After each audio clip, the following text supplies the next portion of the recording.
From Central Indiana's #1 news source, this is Fox 59 Tonight. Good evening and welcome to another edition of Fox 59 Tonight. I'm Cameron Ridle. Thank you for downloading our new smart TV app, Fox 59 Now. Just look for that blue logo if you're watching this on YouTube. You can find it on your Roku TV, your Apple TV, or your Fire TV. And, of course, we are on YouTube. Make sure you hit the subscribe button. In both places, you can watch the show every night at 8 o'clock and never miss any of the fantastic conversations that we get to have in depth here in Indianapolis. Tonight, we are talking about reducing violence here in the city. It has been the start. We're almost halfway through 2025 as we get into May, and then summer is just a few weeks away. And the goal is always to have a safe summer, keep kids out of trouble, save lives. That is actually the job of somebody to figure out how do we make sure that that gets accomplished. But it's a job that not a lot of people have, but it's a job that a lot of people have a lot to say about. But how can you talk about the job if you don't understand it? So to get us a little bit more of understanding of the job of violence prevention is the guy who has that title. Ralph Durrett Jr. is in our studio. He's the Chief Violence Prevention Officer. Ralph, good evening. Thanks for coming on. We appreciate having you. Yes, sir. Thank you. I appreciate it. You've been in the job almost a year. I want to say you started in July of last year. Yes, sir. It was June. June. All right. So we're 11 months. We're in May. What have you learned that you didn't know about the city since last June? Well, I'm from the city of Indianapolis, so there isn't really any new information as it pertains to how the city is actually functioning and working. It's been a blessing for me to even be in this position because to actually work with the community and work with the people who's actually working and has hands on with the community, it's been a blessing. But the things that I've learned, you mind if we phase this, put this kind of in phases, the good, bad, and the ugly. Yes. So let's start with the good. So the good I would say is that we have an abundance of community organizations, programs, people who actively want to do great work in the city of Indianapolis in order to have a positive and productive impact, not on just youth, but on the community as it stands. So we have an abundance of resources here in Indianapolis for people. Then I would get into the bad. I would say the bad is that it's very siloed work, and that is the biggest issue that I know here in Indianapolis is that much of the work people are doing great work, but it's in their own individual spaces, and that's for a multitude of reasons. Um, some of that is based in competition. They're competing for people in a specific demographic. Some of that is also ego and hurt feelings and things of that nature. But that's just some of what I'm seeing from a siloed space here in Indianapolis. I think that's where our growth will come in is when we move beyond just individualized work and start to specialize in working with one another because these organizations have great mission statements when it comes to working with the community, but they don't have anything in their mission statement as it pertains to working with other organizations who do the same work so they can make what they do more pervasive. And ultimately, that's the primary goal of the work is to be more pervasive, to have much more touch points in the community so that we have more hands-on people. And I would say the ugly is the difficult conversation that we have to have around the idea of violence, though. Many people view violence as this thing that can be fixed, and violence isn't a thing of fixing. It's what I identify as a cough. So no healthy person walks around just coughing just to be coughing. It's something greater going on within the body that's causing you to have that cough. So ultimately, if you are a healthy person and say you drink your drink wrong and you swallow it wrong, your body has a reaction to that, trying to free up the airway. If you have a cold, if you have a terminal illness, that's a cough. So violence within itself is a symptom of greater or something greater going on. And the conversation shouldn't necessarily be based in trying to fix violence. It's more so trying to identify the circumstances and the mindset that goes along with the person committing a violent act are committing criminal acts or what I would identify as antisocial behaviors.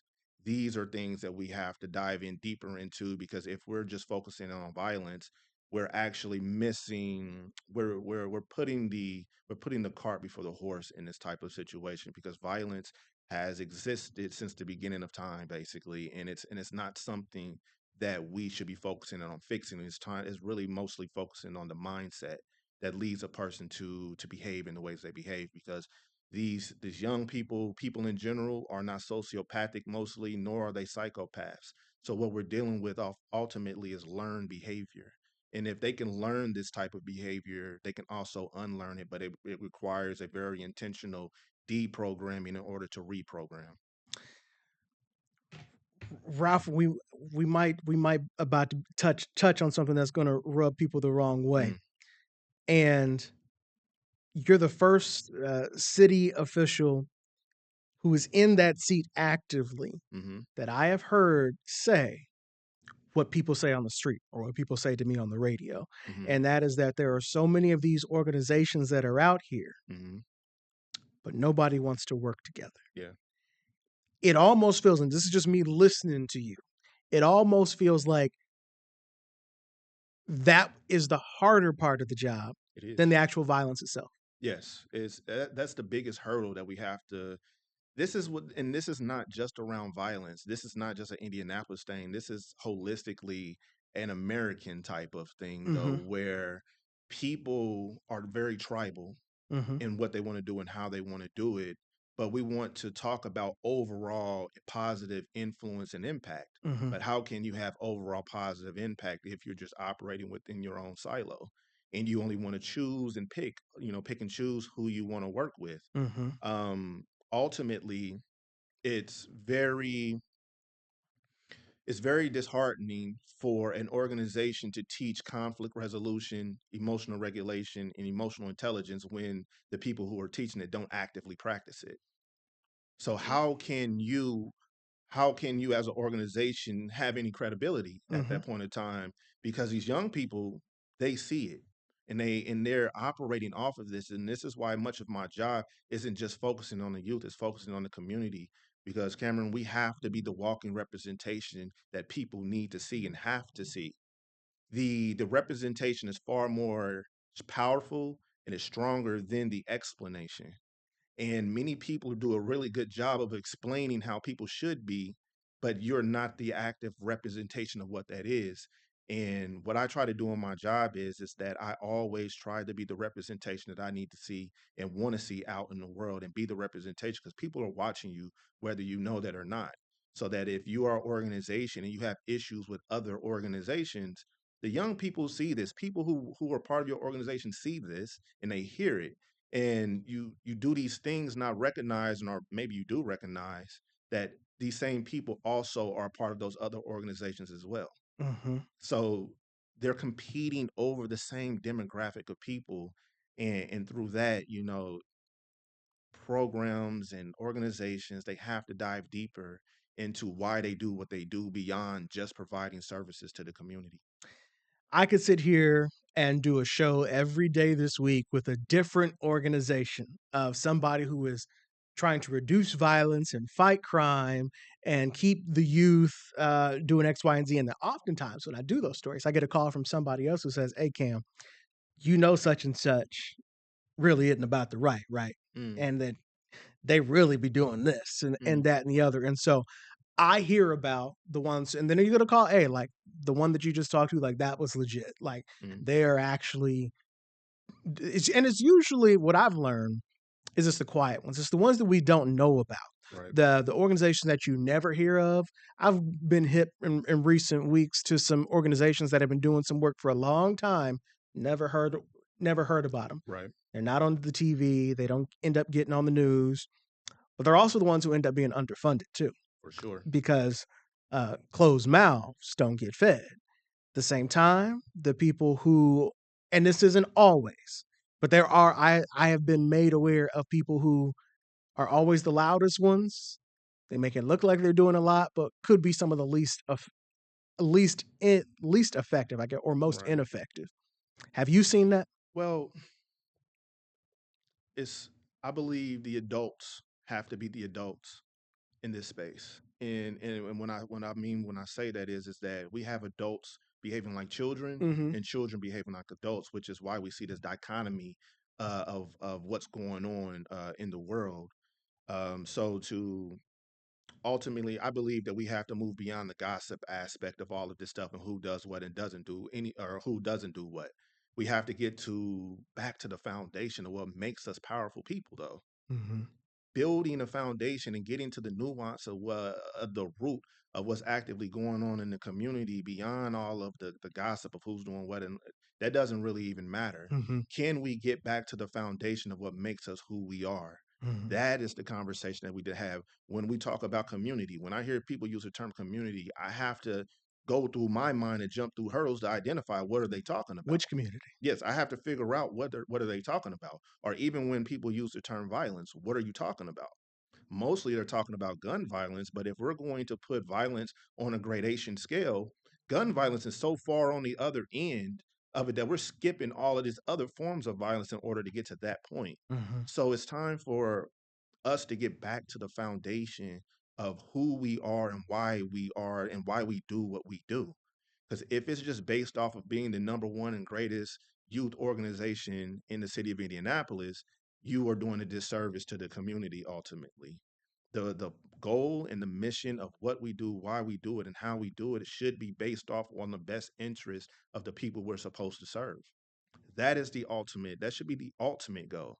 Not just the goal of Ralph as the chief violence prevention officer. This has to be the goal of every single person in the city of Indianapolis. Mm-hmm. Because I've said it before that this is a community issue which requires a community solution. It's very it's a very colloquial phrase to say that it takes a village, but it really does, though. Mm-hmm. It's not enough to have a good mother. It's not enough just to have a good father. It's not just enough to have a good organization or a bad organization. You actively have to have people playing the roles they need to play in order to influence young people, though, because this is the space that we're in and time we're in, where people are looking to be influenced, and they're going to be influenced one way or the other. It's our job to make sure they go in a productive and positive way, which is my job. Because Cameron, someone asked me recently about a plan, Mm-hmm. and I have to explain to them that plans are finite, very limited, and they have very very strong boundaries for the most part. I'm walking through purpose right now.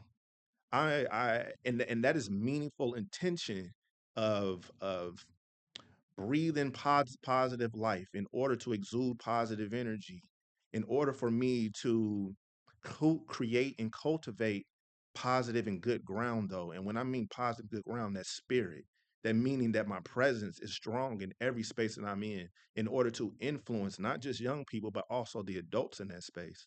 Because that is what's ultimately needed here. Because these kids, they're the reflection of everything that adults do or don't do. So this is what we're seeing ultimately in the community is just people, adults need to be adults and accept the responsibilities and the roles that you play in these young people's lives, whether that's you a parent, guardian, a teacher, mentor, whatever role that you play, you need to be the representation that these young people need to see in order so they can know that they can also be that thing.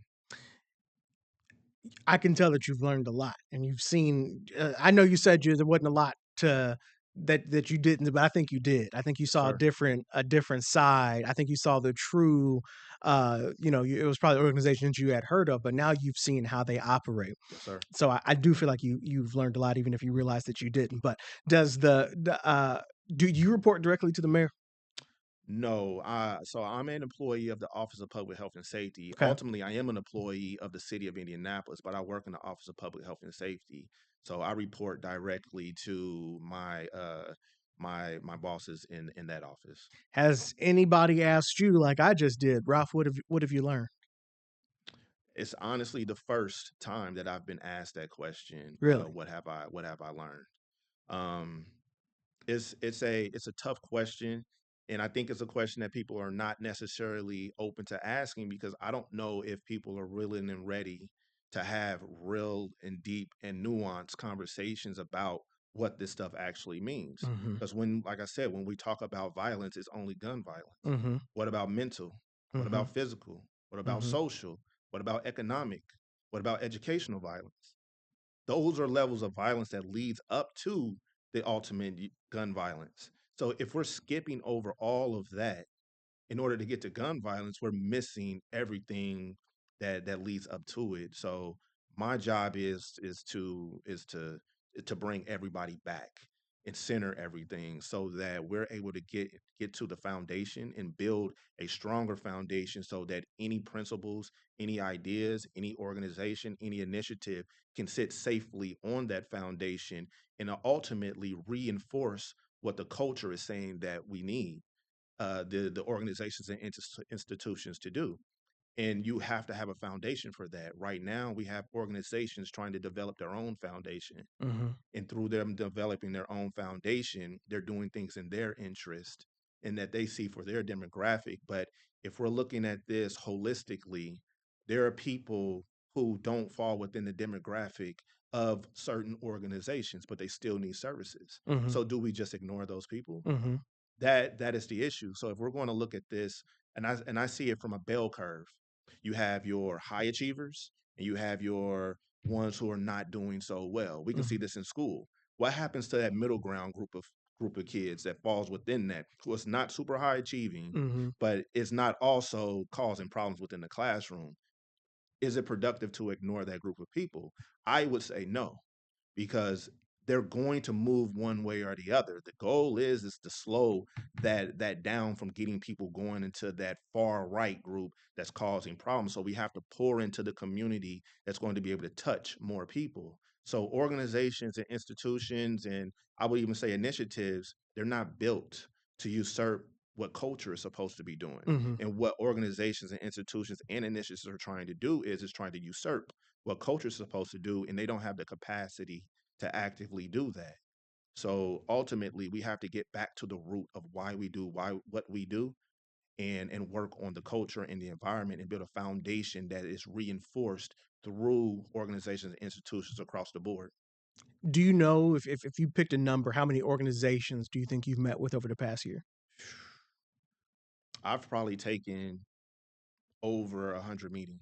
I believe that. I've taken over 100 meetings. I can't even tell you how many organizations. I have an event list that I've been keeping up. I can't even tell you how many events that I've been to. But the ultimate goal is that when I'm in those spaces, it's not just to be in those spaces though.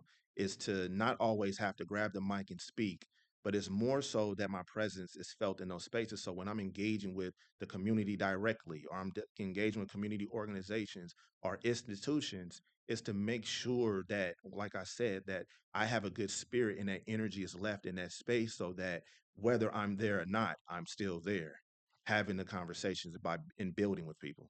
Well, and I'm going to point that out because a lot of people will say, "Well, where's Ralph Durrett Jr. and Mm, this chief violence prevention officer?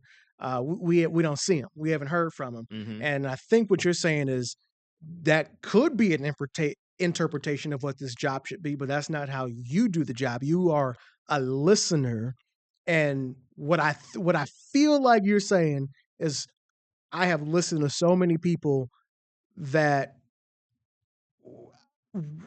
I feel like what you were saying in this job is now it's time to gather everybody together Yes, sir. and now take some action. It's not about me talking. It's about let's do something with what I've No, heard. I mean, because it's more so this is the new age way that people think, like, and it really shows the lack of faith that people actually have. They believe that if they don't see something or they hear something, then it's not happening. Mm-hmm. And unfortunately, that's far from the truth Mm-hmm. though. Um and anyone saying that they haven't seen me somewhere, then that means you're not in the spaces that I'm in. Mm-hmm. So then I have to question, are you really about what you say you about? Those, you have to question that, because if youth issues are part of why you speak and why you do what you do, then for sure I'm not that hard to find. Mm-hmm. I'm everywhere, speaking as many people as I possibly can, doing as many engagements as I possibly can, and the people who know the work know that I'm and know me, they know that I'm a part of those, and I'm always active and participating in those spaces. So to it's unfortunate because we're just in a society where everything has to be videotaped and a picture Mm-hmm. has to go along with what you do. I'm a person like Cameron. I've never had social media in my life. Mm-hmm. You ain't missing nothing. Of course, I know that.